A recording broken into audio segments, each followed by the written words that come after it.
maluco, né? Essa deficiência é um fato, é uma ocorrência da vida, mas ainda é muito tabu, é um pouco discutido, é meio varrido para debaixo do tapete. Jesus, vamos lá, meu amigo. Vamos lá. Me fala um pouquinho da sua história, compartilha conosco. Tá. Meu nome é Leonardo Gomes, né, mais conhecido como Jesus. Tenho 24 anos, sou da periferia de São Paulo, moro em Pirituba. E sempre fui apaixonado por música, né, a vida inteira, desde os meus 7 anos ali, que eu sempre tive um violão próximo de casa pelo meu avô.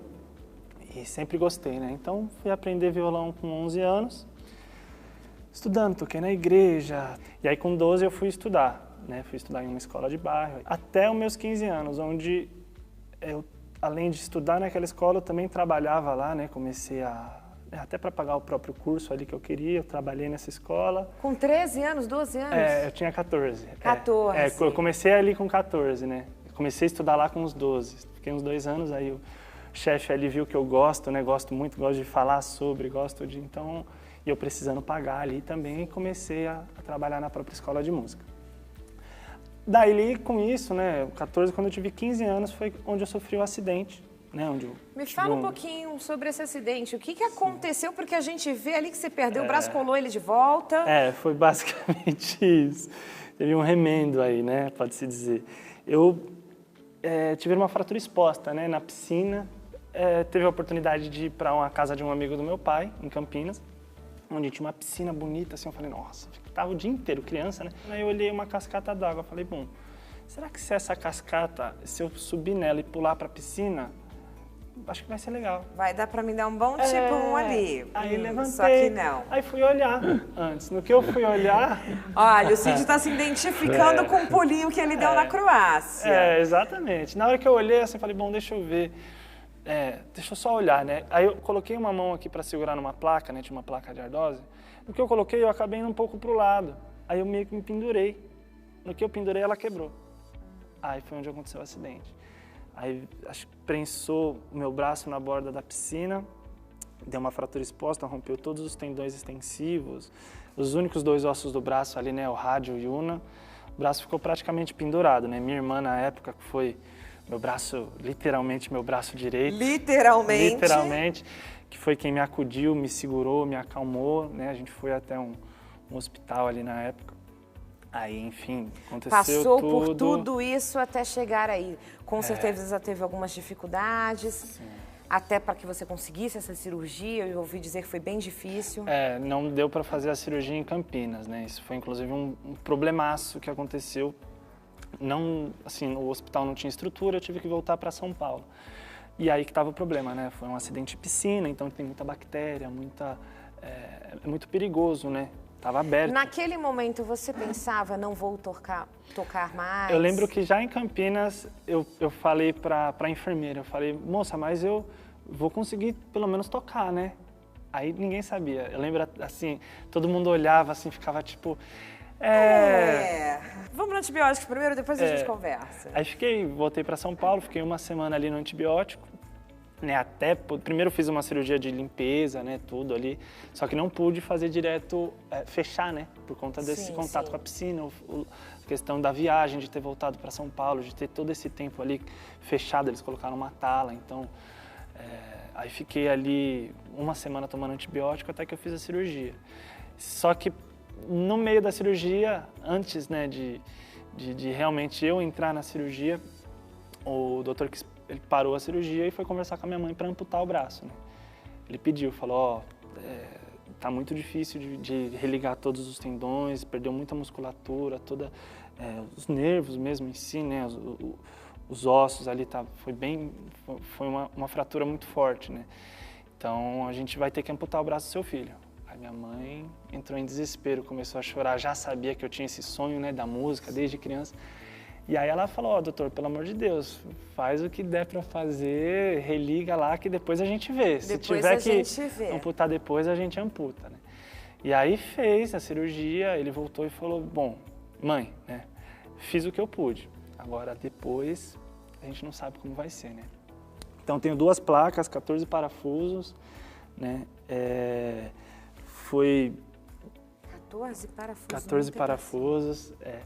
E aí a Olha, eu acho que a gente está reabilitação... deixando um recado aqui para o pessoal que dar esse pulinho na água não é algo tão seguro. A gente já percebeu. E trazemos de volta aqui para o Cid no que ele está dizendo, de que pode de fato acontecer com qualquer um a qualquer momento. Sim, e transversal, né? Sim. Pode ser rico, pobre, né? Você tem a vulnerabilidade da pobreza, você tem maior incidência, você tem maiores riscos de violência urbana, no trânsito, erro médico, né? Maus tratamentos nos hospitais. Então você tem uma incidência maior, infelizmente, quando você tem essa incidência de pobreza também. Mas é algo que é transversal, né? Acontece com todo mundo. É o natural.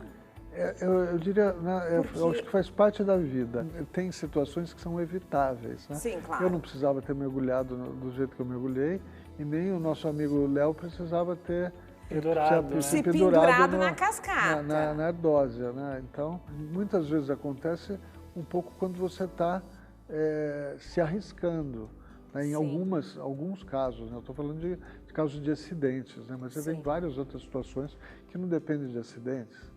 Eu acho que faz falta campanhas falando sobre certos assuntos. Né? Então, você tem a questão do álcool e do trânsito, mas, por exemplo, mergulho é algo que faz em torno de 1.000 tetraplégicos por ano no Brasil. É uma incidência muito alta, Mergulho em água rasa é o que chamam. E por aqui você passa em qualquer ponte, qualquer represa, a gente tem gente vê pulando. Todo mundo ali pulando. Não, no verão é o festival. Sim. Festival da tetraplegia, é aí que ela acontece. E falta trazer esse conhecimento para as pessoas vejam que realmente isso acontece. E moto também. Moto é algo, né, que é uma calamidade pública. Nós temos em São Paulo, segundo dados não muito recentes, mas cerca de 10 amputações por dia. 10 amputações de braços, não todas relacionadas à moto, mas né, faltam campanhas. Dá para evitar, né, muitos desses acidentes. Campanhas educativas, né, nesse sentido. Sim. Né, de ter um comportamento de cuidado. Sim, da gente com a trazer vida, de alguma né? forma uma responsabilidade preventiva, vamos dizer assim. E isso envolve a colaboração de todos. Sim. A gente não tem uma atitude de fazer antes, de pensar antes, né? De se indispor até antes, né? Em coisas simples. Eu tive um problema no meu condomínio que a hidromassagem era usada por crianças. Eu trabalhei muitos anos em hospital, no maior complexo hospitalar da América Latina, que é o HC. A incidência de crianças afogadas em banheira de hidromassagem é imensa. Então, eu fui a chata do condomínio, nem filhos tenho, eu fui a chata do condomínio e falei, olha, isso ocorre, não é incomum, vocês não estão olhando, né? Ai, mas como é que a gente faz? Não, gente. Porque eu acho que quando a gente fala de acidente, é aquela visão, né, Cid, uma coisa tão distante. Isso não acontece comigo, acontece com o vizinho, acontece com outro que não foi cuidadoso, acontece com quem se arriscou demais. A gente sempre tem essa visão de que é algo muito distante. Vamos trazer para o quadro atual, né, do desrespeito ou do descaso que muitos têm com relação a essa pandemia. Como se, né, fossem imunes ou isentos. Nós vamos sair com feridas muito profundas dessa experiência. Sim. E permanentes. E permanentes. E permanentes. Talvez a nossa geração nunca se recupere disso. Em todos os aspectos. Sim. Na minha pequena fé, eu acredito que voltamos no mesmo conceito, que é da inclusão, da união, do eu me importo, do eu devo cuidar de você. Porque é cuidando de você que eu cuido melhor de mim. E é uma palavra que está muito em moda também hoje, que é empatia. Uhum. Né? Se colocar no lugar do outro. Muita gente me pergunta, qual o propósito? Eu não acho que eu tenho o propósito, mas sim que o propósito me tem. Eu não acho que jamais eu alcançarei o sucesso, mas que eu posso vivê-lo a cada dia. Porque a partir do momento que eu for atrás de algo, algo já está à minha frente. E vai estar sempre. Tudo que a gente corre atrás acaba correndo da gente. Então, um pouquinho de parar e olhar para o outro, porque é no outro que eu acho um pedacinho de mim. E quando a gente vai achando esses pedacinhos, a gente vai se reconstruindo, a gente vai se refazendo para isso.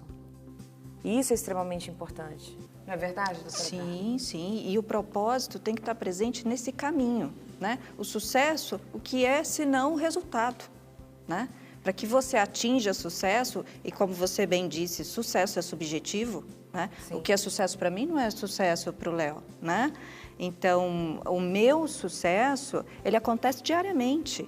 Não é um evento isolado, gigantesco, não. Não, são pequenas vitórias do dia a dia que a gente precisa reconhecer. É como se eu estivesse correndo atrás de algo que está constantemente mudando e que meu único ponto de referência são vocês. Eu tenho que ter constantemente esse ponto de referência de quem eu cuido para que possa cuidar de mim.